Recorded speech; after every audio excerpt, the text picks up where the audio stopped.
दूंगा, लेकिन मेरा मुझे टिकट मिलना चाहिए। तो वो पूछता है कि ये पागल है क्या आदमी, डबल फाइन देता है और फिर भी बोलता है टिकट मुझे चाहिए, पैसा लेके टिकट निकालो जाओ, ऐसा क्यों आप पूछ रहे हो? ऐसा वो पूछता है प्रोफेसर को। तो प्रोफेसर कहता है टिकट मुझे इसलिए मिलना चाहिए ताकि मुझे पता चले वहां कहाँ मुझे जाना था। यानी जेब में टिकट निकाल के बैठे हैं लेकिन कहाँ जाना है पता ही नहीं, इसलिए हम एनजीओ चलाते, लेकिन क्या करना है, मेरा रोल क्या है एज ए ट्रस्टी, जो भी चलाने वाले संचालन कर रहे हैं, मेरा रोल क्या है इसके बारे में पता नहीं है। इसके लिए अपनी जिम्मेदारी है, अपना रोल है, वो आप पहले जानो, पहले आप समझो, उसके सिवा हम अच्छा काम नहीं कर सकेंगे। और आज जो पूरे भारत में एक एनजीओ का जो विश्व बना है, उसके क्रेडिबिलिटी के बारे में भी आज एक संशय है, सस्पिशन है, विश्वासार्हता विश्वसनीयता का संकट है एनजीओ के बारे में भी। जैसे राजनीति के बारे में बोलते वैसे एनजीओ के बारे में भी बोलते। इसके लिए अपना व्यवहार पारदर्शी, ट्रांसपेरेंट ये होने की आवश्यकता है। और उसमें जो वित्त है, फाइनेंस है, प्लेज अ मेजर रोल। तो फाइनेंस की हम थोड़ी बात करेंगे, एक जो भी मुझे समय है। वैसे एक दिन का ये कोर्स रहता है फाइनेंशियल मैनेजमेंट के ऊपर, मैं पूरा खाली आधे घंटे में आपको बताने की कोशिश करूंगा। इंटरैक्टिव होना चाहिए था, लेकिन इंटरैक्टिव समय की पाबंदी, इसके लिए इंटरैक्टिव तो होगा नहीं, लेकिन फिर भी मैं छोटे छोटे सवाल बीच में पूछूंगा। लेकिन उसके पहले हम छोटा सा खेल खेलेंगे। कल से बैठे खाली बैठकर सुन रहे, तो थोड़े खड़े हो जाइए अपनी जगह पर।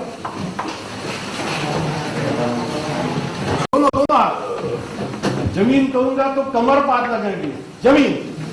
और पानी कहूंगा तो घुटने पर हाथ लगाएंगे, पानी। जमीन, आकाश, जमीन, पानी, आकाश, आकाश,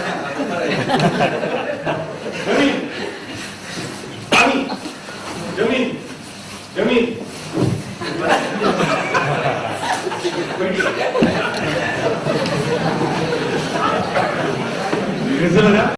कल से खाली बैठे थे। पहला सूत्र है मटेरियल मैनेजमेंट। जहां भी हम घर में रहते होंगे, ऑफिस में होंगे, सोशल अपने एनजीओ के सब लोग ऑफिस में होंगे, दफ्तर में होंगे, हमारे निजी व्यवसाय में होंगे, मटेरियल मैनेजमेंट ये तो सबके लिए आवश्यक है। वस्तुएं ठीक जगह रखना ये सबसे आवश्यक है। दूसरा मैन मैनेजमेंट। मैन मैनेजमेंट तो चाहिए अपने संस्था में, अपने घर में, कहीं भी। तीसरा है मनी मैनेजमेंट। चौथा है टाइम मैनेजमेंट। और पांचवा सबसे महत्वपूर्ण का है माइंड मैनेजमेंट। तो ये 5 मैनेजमेंट के सूत्र है, ये बनते हैं तो हम जीवन में सफल बन सकते हैं। मैं खाली में भी 4 प्रकार है, 5 प्रकार है, उसी पर हम चर्चा करेंगे। एक है फंड रेजिंग,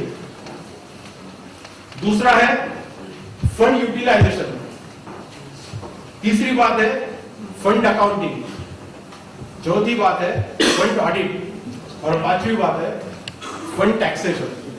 ये 5 मुद्दों के ऊपर मैं मेरा सत्र रखूंगा। तो सबसे पहले मैं आपसे पूछना चाहूंगा कि निधि संकलन, फंड रेजिंग हम बहुत सारे एनजीओ करते हैं, तो फंड सेल ऑफ प्रोडक्ट और बस 2-3 मार्ग है। उसमें 2 हिस्से हम कर सकते हैं। कुछ बड़े मार्ग होते हैं रिसोर्स खड़े करने के, यानी फंड रेजिंग के। दूसरा मार्ग है हम सोवेनियर निकालते हैं ना, स्मारी का सोवेनियर निकालते हैं, उस निमित्त भी हम फंड कलेक्ट करते हैं। बाद में इन काइंड, यानी कोई कैश नहीं देता है, इन काइंड डोनेशन देता है, तो ये भी एक तरीका है अपने संस्था के लिए। डोनेशन, हाँ ये भी डोनेशन, हाँ डोनेशन, लेकिन इन काइंड ना, नॉट इन कैश। वो कैश नहीं है ना, वो इन काइंड है, इसके लिए उसका अलग रिकॉर्ड बनाना पड़ता है ना। बाद में कोई कल्चरल प्रोग्राम हम करते हैं, जैसे कल संस्कार भारती ने किया था, समझो ऐसे बड़े पैमाने पर कार्यक्रम किया, तो उससे भी हम ये फंड रेज कर सकते हैं। कोई गाने का कार्यक्रम, कोई मशहूर गायक है, गायिका है, तो उससे भी हम, सिंगर है, तो उससे भी हम कर सकते हैं। तो ऐसे 4-5 प्रकार है वो बड़े डोनेशन के। बाद में छोटे डोनेशन क्या हो सकते हैं, एक तो कूपन्स, छोटे छोटे कूपन्स हम निकालते हैं, सही है ना, कूपन्स निकालते हैं, तो एक वो व्यवस्था है। दूसरी व्यवस्था, कोई हम कार्यक्रम लेते हैं तो कार्यक्रम के समय हम बोलेंगे कि भोजन के लिए आप स्पॉन्सरशिप दे दो, खाली भोजन का जितना खर्चा होगा उतनी स्पॉन्सरशिप आप दे दो। कोई छपाई, प्रिंटिंग की कॉस्ट होती है तो हम बोलते हैं आप प्रिंटिंग का दे दो, हम आपका नाम लगाएंगे बैनर के ऊपर, या जो भी छपाई का साहित्य रहेगा उसके ऊपर आपका नाम। ऐसी होगी जो अपने वस्तुएं तैयार करती है और उसकी बिक्री करती है, सही है ना। ये तो उसकी कॉस्ट ऑफ प्रोडक्शन समझो 10 रुपए है, लेकिन हम 50 रुपए में बिकते हैं, तो वो भी एक दृष्टि से वो निधि संकलन ही है। तो ऐसे 4-5 प्रकार इस निधि संकलन के हैं, कुछ बड़े निधि संकलन, कुछ छोटे निधि संकलन, लेकिन उसमें कुछ सावधानी बरतनी होती है। एक 2-3 चीजें बताने लायक है कि कुछ विदेश से भी मदद आती है। आप में से ऐसी कोई संस्था है जिनके पास FCRA है? Are you aware about FCRA? FCRA मालूम है सबको? तो FCRA का अलग विषय, लेकिन FCRA जिनके पास है उनके लिए भी एक धन संकलन का एक मार्ग होता है। और एक बनता है सरकारी योजनाओं में हम निधि उपलब्ध करते हैं। जैसे आज हम कपाट के बारे में हमने बहुत सारी योजनाएं हमने कल से सीखी है, तो योजना के लिए हम अप्लाई करते हैं किसी स्कीम के लिए और सरकार से भी हम फंडिंग लेते हैं। तो ये विविध मार्ग निधि संकलन के रहते हैं। कोई ग्रांट्स मिलती है हमें, तो ग्रांट्स जो भी अपना छात्रावास समझो, छात्रावास के लिए ट्राइबल मिनिस्ट्री की समझो रहती होगी, या नॉर्थ ईस्ट के लिए कुछ अलग योजना समझो, ये डोनर ये बना है मंत्रालय, तो उससे भी आप प्राप्त करते होंगे। तो अलग अलग ये सभी स्कीम से धन प्राप्ति की, लेकिन उसमें सावधानी क्या बरतनी होगी, कोई बता सकता है? निधि संकलन करते समय कौन सी प्रिकॉशंस लेनी चाहिए, कोई बता सकता है? निधि संकलन करते समय ये जितने मार्ग मैंने बताए वो करते समय कौन से प्रिकॉशंस लेने आवश्यक है, कोई बता सकता है? Can anybody share what precaution should be taken while fund raising? जब भी हम किसी भी विषय के लिए धन एकत्रित कर रहे हैं तो जिस भी व्यक्ति से ले रहे हैं उस व्यक्ति तक पूरा हेतु जाना है और विषय पूरा और सही से बताना है, ताकि हमारी अकाउंटेबिलिटी कल को गड़बड़ नहीं हो। हम करने वाले हैं 1 दिन का प्रोग्राम और उसे 2 दिन का बताए, हम 10 दिन लोग को बुलाने वाले हैं और 50 लोग, तो इस तरीके से मतलब एकदम सही जानकारी सामने वाले को देना चाहिए। सबसे पहले आवश्यकता है हमारे ऊपर विश्वास तभी होगा जब हम काम करके दिखाएंगे। जिस काम के लिए हमने निधि लिया है उसी काम के लिए उसका विनियोग हमने किया है, तो ये डोनर के मन में जब भी बैठेगा तब हम ऐसा काम करके उसको दिखाएंगे। तो ये सबसे पहले आवश्यकता है। दूसरी आवश्यकता है निधि लेने के पश्चात हम उसको रिसीट देते हैं। रिसीट सबसे आवश्यक है, सबसे अहम है अकाउंटिंग में। बहुत लोग रिसीट नहीं देते, कई कबार भूलते या देरी से देते। इसके लिए रिसीट तुरंत देना आवश्यक है। और रिसीट के ऊपर देखो छोटी छोटी बातें, किसी को लगेगा ये क्या फालतू बातें, कंस्ट्रक्शन, खाली कंस्ट्रक्शन की बात नहीं है कैपिटल एक्सपेंडिचर। कोई एसेट आप खरीदते हैं तो भी कैपिटल एक्सपेंडिचर होता है। हाँ, कैपिटल एक्सपेंडिचर तो खाली कंस्ट्रक्शन करना ये इसका मतलब ही कैपिटल एक्सपेंडिचर ऐसा नहीं है। All non recurring expenditure. Right. जो भी फाइनेंशियल मैटर रहेंगे उसके ऊपर वो ध्यान देगा। एनजीओ मैनेजमेंट में संतोष जी बताएंगे, लेकिन हर एक ट्रस्टी का रोल डिफाइन होना चाहिए। तो एक ट्रस्टी के लिए आप पूरा फाइनेंशियल मैटर डिवोट करो उसको, तो पूरी उसकी निगरानी करेगा या सुपरविजन करेगा। तो ऐसा रोल आप किसी ट्रस्टी को आपने देना चाहिए। स्मॉल अनाउंसमेंट, वही रूम नंबर 8 टेकन प्रेम सोबा, रूम नंबर 8 किसका है? टेकन प्रेम सोबा यहाँ पे रूम नंबर 8 से कोई नहीं है यहाँ पर? उनका और समझो व्यवहार किया 5 और 7 हजार के बीच में, तो उसके ऊपर रेवेन्यू स्टैंप लगना आवश्यक है। वाउचर रहता है ना, वाउचर तो रेवेन्यू स्टैंप लगना आवश्यक है। तो ये सावधानी बरतनी होगी, ऐसा मुझे लगता है। बाद में फिक्स एसेट रजिस्टर। अपनी संस्था में जितने भी एसेट्स है उसका एक रजिस्टर हमने मेंटेन करना चाहिए। जैसे मेंबरशिप रजिस्टर रहता है वैसे ही फिक्स एसेट रजिस्टर हमारा होना चाहिए। क्या क्या संस्था में फिक्स एसेट्स है उसका एक रजिस्टर बाजार में मिलता है, स्टेशनरी के दुकान में आप खरीद लो, सिंपल है। तो fix asset register should be maintain. बाद में कोई भी चीज हम मंगवाते हैं, कोई भी चीज हमें उसकी पेइंग स्लिप रहती है, तो ये सब आवश्यक है। पासबुक अपडेट करना, बैंक रिकंसिलिएशन स्टेटमेंट बैंक से, ये भी आवश्यक है। बाद में बहुत बार ऐसा होता है कि एफसीआरए, अभी 2-3 संस्थाएं खाली एफसीआरए जिनके पास है, लेकिन एफसीआरए का नियम है, एफसीआरए का जो अकाउंट है वो अकाउंट का भी ऑडिट होना आवश्यक रहता है। कई बार ऐसे होता है कि एफसीआरए थ्रू डोनेशन आते हैं, हम क्या करते हैं वो हमारे सेविंग अकाउंट में ट्रांसफर करते हैं और वहां से खर्चा शुरू करते हैं। तो ये बिल्कुल गलत है, कानून के विपरीत है। एफसीआरए अकाउंट है तो एफसीआरए अकाउंट से ही पूरा खर्चा होना चाहिए। तो कई संस्था ऐसा करती नहीं है, इसके लिए उनको वो ब्लैकलिस्ट में जा सकते हैं, ये हमने सावधानी नहीं बरती। तो ये भी आवश्यक है। चौथा है फंड ऑडिटिंग। ऑडिट के हम तरफ जाते हैं तो हमारे से कितने लोग हैं कि ऑडिटर की नियुक्ति अपॉइंटमेंट हम मीटिंग में करते हैं, ऐसे कितनी संस्था है? बाकी संस्था करते नहीं अपॉइंटमेंट करते, तो हाथ ऊपर करो। अच्छा, यहाँ पे जो भी हमारे महाराष्ट्र में 2 प्रकार होते हैं, चैरिटी कमिश्नर नाम का एक अलग सा सरकारी कार्यालय और दूसरा इनकम टैक्स तो ऑफिस है ही। तो इधर नॉर्थ ईस्ट में क्या व्यवस्था है, किसको आप सबमिट करते हैं? चैरिटी कमिश्नर तो यहाँ नहीं है, मैं जानता हूँ। किसको करते हैं आप? नहीं, सीए नहीं, सरकारी व्यवस्था में किसको करते हैं? का मतलब क्या है? ठीक है, कई जगह रजिस्ट्रार कहते हैं उसको, ठीक है। तो आप में से हर एक संस्था रजिस्टर ऑफ सोसाइटी, तो उनको आप सबमिट करते हैं क्या ऑडिट? आप में से कितनी संस्था है जिनका ऑडिट जो लास्ट फाइनेंशियल ईयर हुआ, अभी मार्च में होगा, उसके पहले वाला वहां तक पूरा है ऑडिट? ऐसी कितनी संस्था है? जिन्होंने हाथ खड़ा नहीं किया उनकी नहीं है क्या ऑडिट पूरे? ऑडिट पूरे हो गए क्या? कई संस्था ऐसे होती है 3-3, 4-4 साल का ऑडिट पूरा नहीं होता है। तो ऐसे है कोई? ठीक, अच्छी बात है। बस 2 मिनट। तो ऑडिट के लिए ऑडिटर की नियुक्ति होना आवश्यक है, मीटिंग में वो ऑडिट होना चाहिए।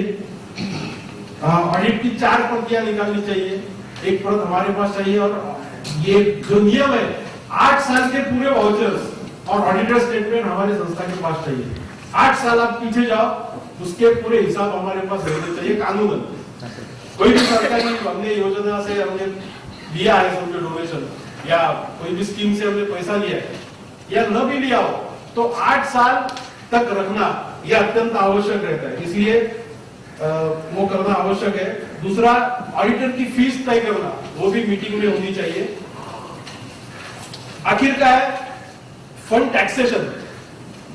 फंड टैक्सेशन में इनकम टैक्स आता है, सर्विस टैक्स आता है। 2-3 चीजें संतोष जी बताकर मैं पूरा करूंगा, बहुत बड़ा विषय है। सर्विस टैक्स, मालूम है सर्विस टैक्स क्या है? अभी स्वच्छ भारत का ये भी लगाया सरकार ने उसके ऊपर।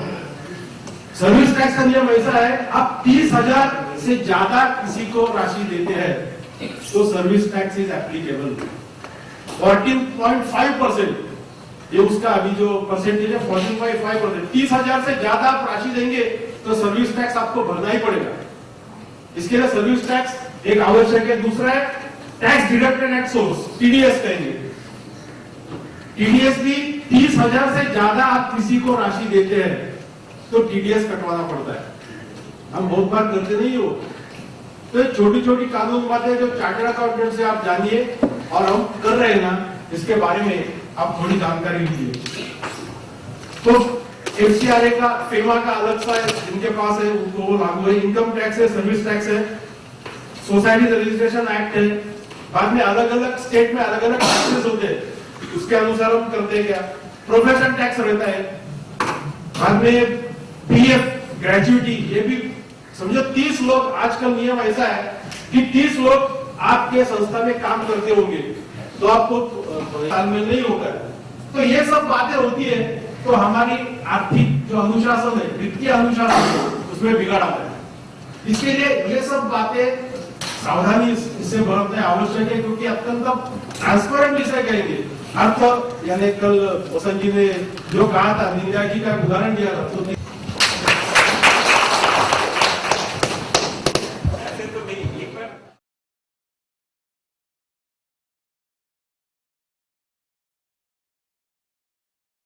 और आज से सुबह अभी तक का समय आपका बहुत इंटरेस्टिंग और बहुत अच्छा गया होगा, हाँ या ना? एनर्जी जो है लेवल बहुत डाउन लग रहा है थोड़ा, इसको ये वेव्स जो है रूम में मतलब दिखनी चाहिए कि ये स्वयंसेवी संस्थाएं, वॉलंटरी ऑर्गेनाइजेशन है, ऐसी वेव्स दिख रही हैं क्या? ठीक है, हाँ हाँ हाँ कुछ कह रहे हैं, ऐसे तो नहीं, एक बार आवाज आनी चाहिए कि वेव्स है।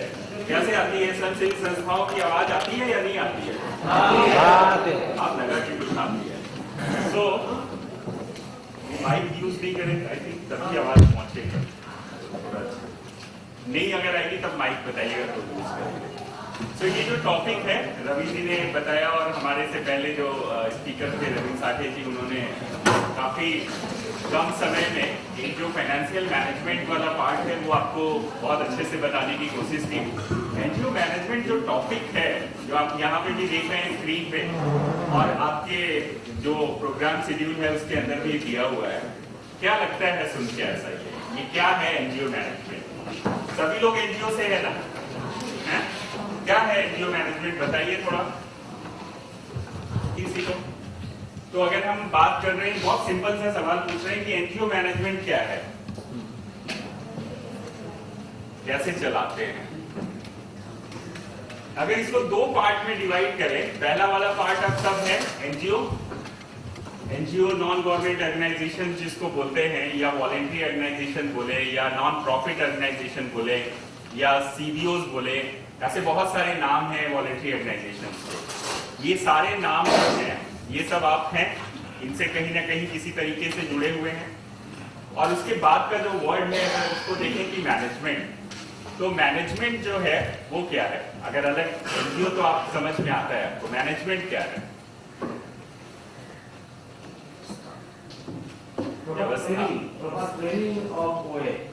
देखिए एक एक चीज निकल के आ रही है। एक व्यवस्था कह रहे हैं, आप क्या कह रहे हैं?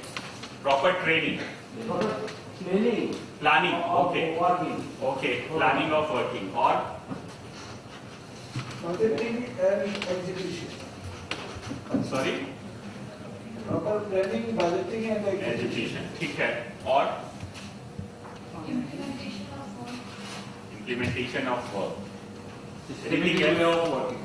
Sorry Systematic way of working. Systematic way of working. ये सब को अगर मिला दें तो यही है मैनेजमेंट है। सो एक बार एनजीओ मैनेजमेंट क्या है एक एक करके थोड़ा समझने की कोशिश करेंगे नेक्स्ट करेंगे। सो एनजीओ जो है वॉलेंट्री ऑर्गेनाइजेशन, अगर हम कहें तो वॉलेंट्री ऑर्गेनाइजेशन का ओरिजिन जो है वो कैसे हुआ है? कम्युनिटी से हुआ, लोगों के बीच से हुआ, जो जो जो समुदाय है वहां से लोग निकले, जिन्होंने लीड किया, एक इशूज पे काम किया, अलग अलग डिफरेंट सेक्टर्स में काम किया, वो जो निकल के आए उनको हम कह सकते हैं कि वो एक कम्युनिटी बेस्ड ऑर्गेनाइजेशन निकली, जिससे कि इनका ओरिजिन हुआ। और अगर हिस्ट्री देखेंगे आपको, मैं जस्ट एक क्योंकि टाइम बहुत कम है, ये सब्जेक्ट इतना अच्छा है कि इसके लिए 2 दिन भी कम पड़ते हैं, लेकिन सिर्फ हमें आधे घंटे मिले हैं आपसे, तो आधे घंटे के अंदर मैं 2 दिन की चीजों को बढ़ाने की कोशिश करूंगा बताने की आपसे। तो एनजीओज का जो मीनिंग है वो यही है कि अगर प्रॉपर जहां से मतलब किसी भी एक इशू पे काम करने वाली कोई भी संस्था जो समुदाय के बीच से एक इशू पे काम करती है, निकलती है, आगे बढ़ती है, सरकार और भी जो स्टेक होल्डर है अलग अलग, उन सब के बीच में कोऑर्डिनेशन का काम, उनकी एडवोकेसी का काम, उनके लीगल प्रोस्पेक्टिव्स का काम, और संस्था के माध्यम से लोगों को वो सारे लाभ पहुंचाने का काम जो उनका एक बेसिक अधिकार है, मूलभूत जो अधिकार जिसको कहते हैं बेसिक नीड्स हैं, वहां तक जाने के लिए है। यूएन ने, यूनाइटेड नेशन ने 1945 में इस तरह का एक स्ट्रक्चर दिया, और हम कहें कि वॉलेंट्री ऑर्गेनाइजेशन इंडिया में तो बहुत पहले से चल रहा था, बट उसको क्योंकि वहां पे फंडिंग जहां इन्वॉल्व हुई और एक सेटअप आया, तो यूनाइटेड नेशन ने इस तरह का एक इसको नाम दिया जिसको बोलते हैं non government organisation. But non government organisation आज के कॉन्टेक्स्ट में अगर हम कहें तो बहुत ज्यादा फिट नहीं बैठता है, क्योंकि हम गवर्नमेंट के ऐसी बहुत सारी वॉलेंट्री ऑर्गेनाइजेशंस हैं जो गवर्नमेंट के साथ भी काम कर रही हैं, और अभी पूरी तरह से आउटसोर्स करके कुछ तो वॉलेंट्री ऑर्गेनाइजेशंस गवर्नमेंट की तरह ही काम कर रही हैं। कुछ एरिया उन्होंने अडॉप्ट किया है जो गवर्नमेंट के साथ उनका एक मॉडल है जिसपे वो काम करे। सो टाइप ऑफ एनजीओज अगर देखें तो बहुत आपको वेराइटी ऑफ एनजीओज की कैटेगरी हमारे इंडिया में जो एज पर द लीगल एंटिटी, चाहे वो रजिस्ट्रार कंपनी एक्ट में रजिस्ट्रेशन हो जो सेक्शन 25 है, या सोसाइटी एक्ट में रजिस्ट्रेशन हो, या ट्रस्ट में रजिस्ट्रेशन हो, सो ये सारे कैटेगरीज में आते हैं, जिसमें आप यहाँ पर कुछ चीजें मैंने कंपाइल करने की कोशिश की हैं, जिसमें आप कह सकते हो जैसे रिलीजियस ऑर्गेनाइजेशन भी जो है वो भी एनजीओ में भी रजिस्ट्रेशन है उनका भी। सिमिलरली जितने भी स्कूल्स, कॉलेज, ये सब जो इंस्टीट्यूशन, एकेडमिक इंस्टीट्यूशंस हैं, उनका भी रजिस्ट्रेशन जो है वो सोसाइटी एक्ट में ही है। और भी बहुत सारे जो मतलब जो हमें दिखते नहीं है, क्योंकि एनजीओ जहां शब्द यूज होता है वहां एक ही चित्र और एक ही पिक्चर बन के आती है कि कोई स्वयंसेवी संस्था जो सरकारी खर्चे या किसी के खर्चे पर काम करती है। ऐसा ही पिक्चर लोग बनाते हैं या नहीं? और एनजीओ का नाम सुनते ही वो कहते हैं पैसा लेने वाली कंपनी आ गई, कहते हैं। ऐसा एक पूरा एक के अंदर मिसकंसेप्शन बना हुआ है, लेकिन ये ऐसे कैसे बना है इसको भी समझने की जरूरत है। ये फेज वाइज कुछ यहाँ पर एनजीओस के हैं जहाँ पे आप कह सकते हैं कि कैसे एनजीओस का जन्म हुआ। सो 1800 से, अगर उसके पहले का भी डेटा देखेंगे तो शायद मिलेगा, बट 1800 से प्रॉपर एक चीज देखने में आई कि एक trend of voluntary organisations develop हुआ। जैसे 18 से 1850 के बीच में एक राजा राम मोहन राय ने जो जेंडर डिस्क्रिमिनेशन पे और जो गर्ल्स चाइल्ड पे लेके काम किया, अमृत सभा करके उनका में आपको एनजीओज अच्छे मिलेंगे। और कुछ एनजीओज की दिशा और अभी जो उनका प्लान है, ऑब्जेक्टिव्स है, वो भी अलग है। कुछ एनजीओ जो जैसा मैंने बोला जो कैटेगरीज हैं उन 3 कैटेगरीज में काम कर रही है, बट अब एक एनजीओ का स्वरूप एक अलग देखने में भी आ रहा है।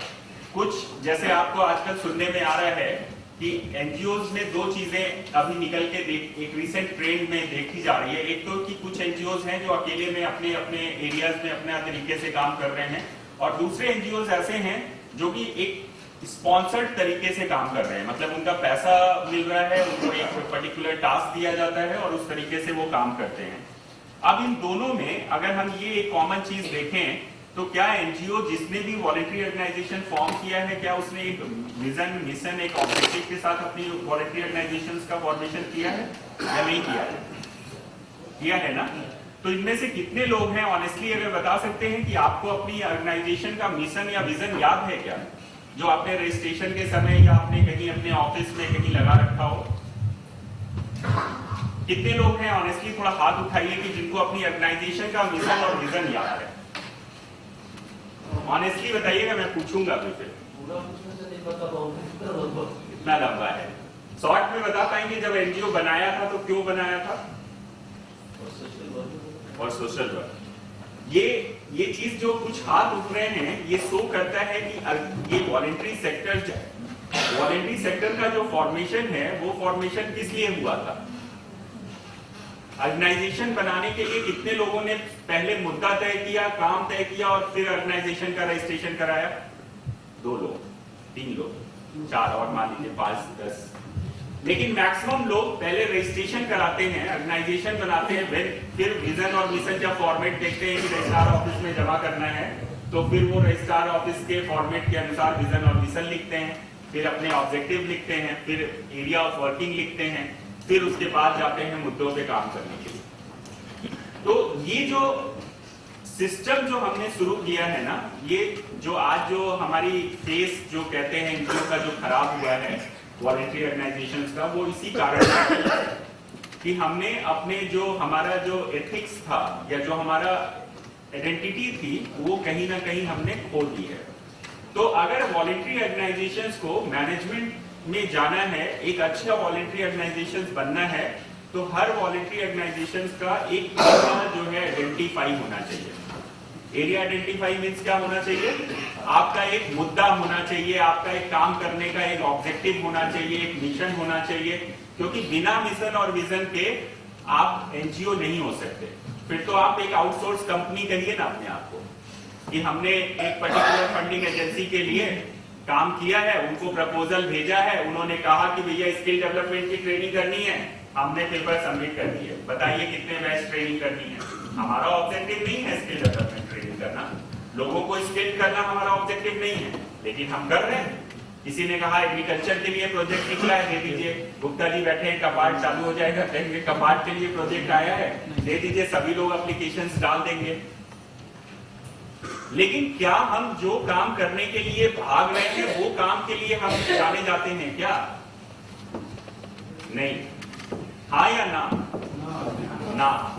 तो अगर उस काम के लिए नहीं जाने जाते हैं, ये काम भी जरूरी है। मैं अब उस पर भी आ रहा हूं। कुछ लोग सोच रहे होंगे कि सिर्फ ऐसे फोटोग्राफी की ट्रेनिंग, नेशंस की ट्रेनिंग तक में एनजीओज इन्वॉल्व हैं। डिजास्टर मैनेजमेंट के अंदर अगर नेशंस ट्रेनिंग जो होती है राजगीर की, इंजीनियर्स की, उस ट्रेनिंग में भी इन्वॉल्व हैं आप सभी लोग। सो इस तरह के फैसिलिटेशन, श्रमदान और भी बहुत सारी चीजें हैं जो हम लोग कह सकते हैं। अब मैं जस्ट आपको 4-5 चीजों पे, क्योंकि समय का बहुत तेजी से कम हो रहा है, तो ये जो रिकॉर्ड मैनेजमेंट वाला जो बात है, जो साठे साहब ने थोड़ा बहुत फिजिकल उसमें कवर किया है, और यहाँ पर ये आपको एक एक करके थोड़ा बताने की कोशिश कर देंगे। इसमें से काफी लोग अगर जो कर रहे हैं तो बहुत अच्छी बात है, अगर वो नहीं कर रहे हैं तो उनको ये सब चीजें, अगर आपको एक प्रॉपर काम करना है और आपके डॉक्यूमेंट्स आपके सही होने चाहिए, तो ये सारा रिकॉर्ड मैनेजमेंट भी आपके पास होना चाहिए। लाइक आपके पास proper creation, maintenance, use of, disposal of record, ये जो ट्रांसपेरेंसी, अकाउंटेबिलिटी, ये सारी चीजें आपको दिखनी चाहिए। तो एक बात जो उन्होंने शुरू में कही थी साठे सर ने, कि मैन मैनेजमेंट, मटेरियल मैनेजमेंट में डिस्प्ले हो, जो भी चीजें आप करते हैं, चैरिटी कमिश्नर, ये सब तो वो आपको बताया ही रह गया है। रजिस्ट्रेशन सर्टिफिकेट, म्यूजियम, मीटिंग, ये सारे आप देख सकते हैं। अदर जो डॉक्यूमेंट्स हैं ये आपके पास जरूर होने चाहिए। Pan card, pan number, registration अंदर ये 12 ये जो भी चीजें हैं, इसमें कोई भी नया नहीं है, इसलिए जस्ट मैं इसको स्किप कर रहा हूँ। अब वैट, सीएसटी रजिस्ट्रेशन और सर्विस टैक्स, ये सब की बातें साठे साथ में की हुई है। फाइनेंशियल रिलेटेड वो ऑलरेडी उन्होंने कवर किया है, तो मैं इसको यहाँ पे आपको इसी के साथ अभी इस पे छोड़ेंगे। तो ये जो चीजें हैं, ये इतना अगर आप करते हैं, मिनिमम इतना करते हैं, तो आप कह सकते हैं कि आप एक अच्छी वॉलंटरी ऑर्गेनाइजेशंस हैं जिनके पास सारे रिकॉर्ड हैं। अब इन रिकॉर्ड को कैसे मेंटेन करना है, उसका क्या फॉर्मेट होना चाहिए और क्या क्या चीजें डिटेल में होनी चाहिए, बहुत सारे इश्यूज हैं। इसीलिए मैंने कहा कि ये ट्रेनिंग सिर्फ एनजीओ मैनेजमेंट पे 2 दिन की हो तब भी ये कवर नहीं होगा। तो आधे घंटे में इतना ही बताया जा सकता है, इससे ज्यादा की उम्मीद नहीं की जा सकती। आप इतने पेशेंस के साथ सुने, थैंक यू। हम लोग कुछ प्रश्नों, साठे साहब हमारे बीच में हैं, वो इजाजत देंगे तो एक बार अभी जल्दी ही 2-3। सर मैं प्रभा शर्मा, लंबा जागृति संस्था से दिल्ली से। सर मैं एनजीओ में हमारे को कई दिक्कत ऐसी आती है, जैसे आपने वॉलंटियर वाली बात बोला, बिना वॉलंटियर के संस्था चल ही नहीं सकती, ठीक है।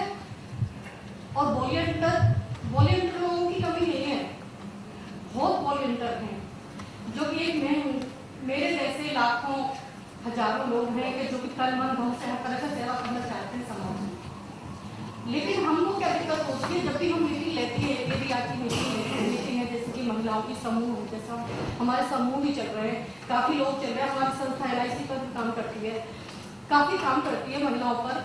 तो इसमें क्या होता है, जब हम लोगों की मीटिंग लेते हैं तो वो जो महिलाएं होती हैं, जेंट्स हो, महिलाएं होती हैं, तो वो मीटिंग में उपस्थित नहीं होते। वो लोग वो कहते हैं कि मीटिंग में हम सारा दिन खराब करते हैं, और जो हम अपने घर में मेहनत करते हैं, जो मजदूरी करते हैं, वो हमारे छूट जाता है पूरे दिन का, इसलिए मीटिंग में उपस्थित नहीं होते वो लोग। तो उनके लिए कुछ ऐसा होना चाहिए ताकि वो आए, उनको ये एहसास ना हो कि हमारा नुकसान हो रहा है। सवाल आपका ये है कि मीटिंग में वो आए, ऐसा? जी हाँ, उनको उस दिन का खर्चा मिलना चाहिए। कहाँ से मिलना चाहिए? मुझे नहीं मालूम।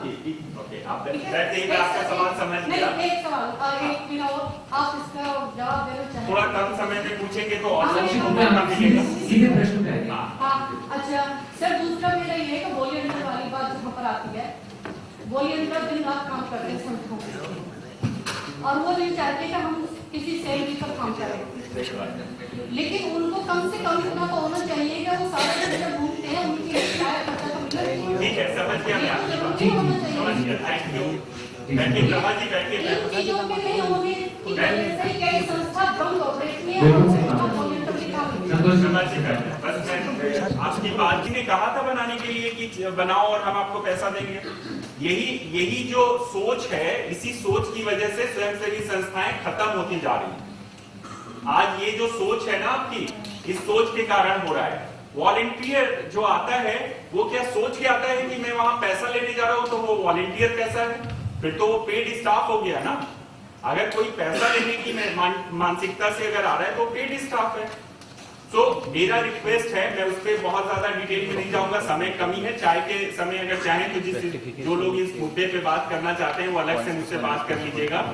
एक लाइन में एक जवाब देना चाहेंगे कि स्वयंसेवी संस्था अगर चलानी है तो इससे पैसे से बाहर आइए, नहीं तो आप अपनी रजिस्ट्रेशन इसमें कंपनी रजिस्ट्रार के यहाँ करा लीजिए, प्राइवेट लिमिटेड कंपनी बनाइए और खूब अच्छे से पैसा कमाइए और अपने लोगों को भी पैसा दीजिए और खुद भी खुश रहिए। संस्था को मत बदनाम करिए प्लीज।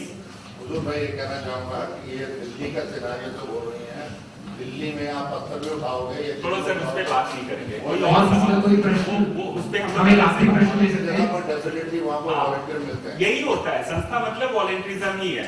चलिए और कोई बात? Last question. एनजीओ की करना है, एनजीओ के बारे में हम बोलते हैं कि कुछ क्लासेस करने के लिए प्रोफेशनल एनजीओ के इसमें क्यों जरूरी है? क्या क्या करने के लिए? हाँ, जरूरी है, जरूरी है, क्यों जरूरी है? बता दीजिए सर। नहीं, कोई हम 10,000 या 20,000 के ऊपर कोई वस्तु खरीद लेते तो आवश्यक है। अलग अलग स्टेट के लिए यहाँ मुझे मालूम नहीं, आप नहीं, यहाँ भी आवश्यक है। असम में भी आवश्यक है। हाँ, आवश्यक है। वही मैं कहता हूँ, बहुत बार हमारा अज्ञान रहता है, हम जानबूझ के करते हैं ऐसे, अज्ञान के कारण हमें कुछ चीजें मालूमात नहीं होती, तो ये आप मालूमात कर दो। कोटेशन से देखिए दो फायदे होते हैं। एक तो लीगल फायदा है कि आपके पास डॉक्यूमेंट, फाइनेंशियल डॉक्यूमेंटेशन हो जाता है कि मैंने जो सामान खरीदा उसके प्राइस पे कोई क्वेश्चन नहीं है कि हमने अपने किसी जानने वाले से खरीदा या वैसे खरीदा। दूसरा एक चीज और फायदा होता है कोटेशन लेने से कि आपके पास वेराइटीज आ जाती हैं। मतलब अगर आप ओपन कोटेशन करते हैं तो आपको एक ही मटेरियल का 5 तरह का प्रोडक्ट, 5 तरह की ब्रांड और 5 तरह के प्राइस आ जाते हैं। तो आपको नेगोशिएशन करना आसान होता है, प्रोडक्ट चूज करना आसान होता है और उससे एक आपका डॉक्यूमेंट भी होता है, ट्रांसपेरेंट तरीके से आप किसी चीज की प्रोक्योरमेंट करते हो। तो इसलिए वो जरूरी होता है, लीगल भी और अपने लिए भी। अगला सवाल प्लीज। लास्ट। एक यहाँ और एक वहाँ लास्ट। तो उन्होंने बहुत देर से हाथ उठाया तो पहले आपकी पूछती है, फिर लास्ट सवाल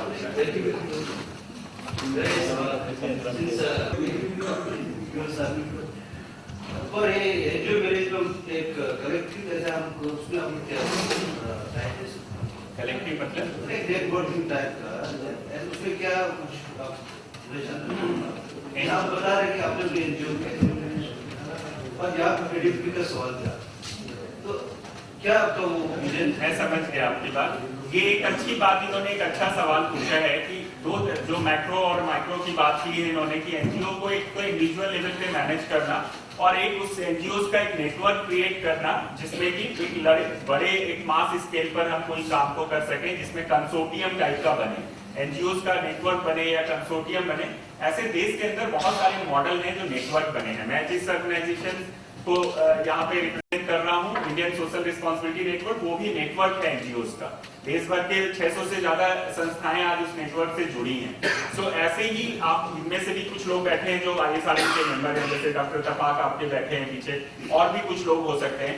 सो नेटवर्क को ऑर्गेनाइजेशंस का एक नेटवर्क होना चाहिए, ये अच्छी बात है। दूसरा क्या है, हर एक इंडिया के अंदर एक प्रॉब्लम निकल के आई है, क्योंकि उसके पीछे भी वॉलंटरी ऑर्गेनाइजेशंस कहीं ना कहीं रही हैं उसके पीछे, कि हर एक सेक्टर के अंदर हर एक इंडस्ट्रीज का एक एग्रीगेशन, एक सर्टिफिकेशन है।